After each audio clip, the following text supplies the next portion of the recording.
Jake and his group of college friends were all about adventure and decided to spend their spring break camping in the notorious Whispering Woods. Despite the eerie stories they'd heard, they were more amused than deterred, eager to debunk the myths themselves. As they drove through the rural outskirts, the dense forest canopy blotted out the afternoon sun, casting long shadows that danced across their path. The deeper into the woods they drove, the more pronounced the silence became, as if the forest was holding its breath. They set up camp in a small clearing near a stream, the soothing sound of flowing water a stark contrast to the oppressive silence of the woods.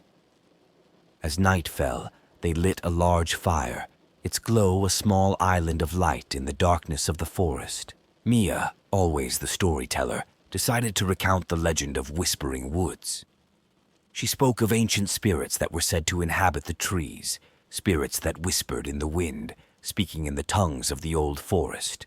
The group chuckled nervously as the wind began to pick up, rustling through the trees and creating soft, whisper-like sounds. They joked about the spirits, but as the night progressed, the atmosphere grew tense, the forest seeming to press in around them.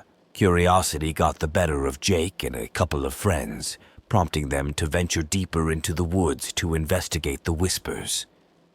The forest seemed to change around them, the familiar path becoming gnarled and twisted as if reshaping itself. Suddenly, Jake's flashlight flickered and died, leaving them in near total darkness.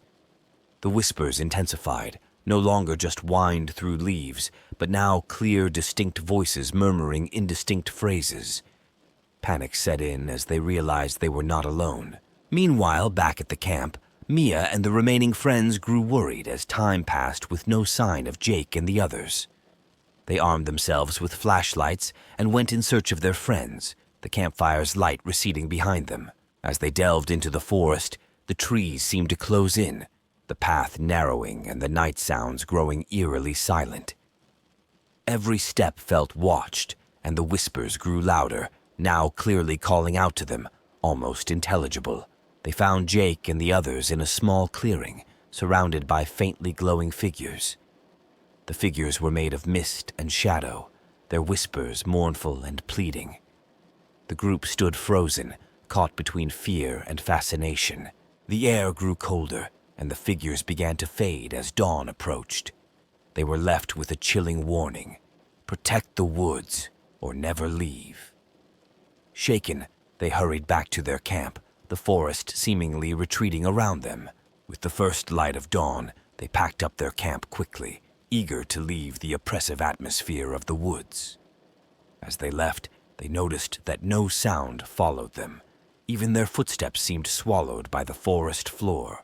Driving away, the normal sounds of morning were strangely absent until they cleared the tree line. Only then did the natural sounds of birds and wind return, as if they had been released from an unseen grip. The experience left them shaken, but bonded them in a way that only shared trauma can. They promised to never speak of what happened, fearing that recalling the events might invite whatever they encountered back into their lives. Weeks later, Jake found an old, yellowed map of the area in his backpack, a map they had not taken with them. On it, the area where they camped was marked with an ancient symbol, hinting at forgotten rituals meant to quell the restless spirits of the woods.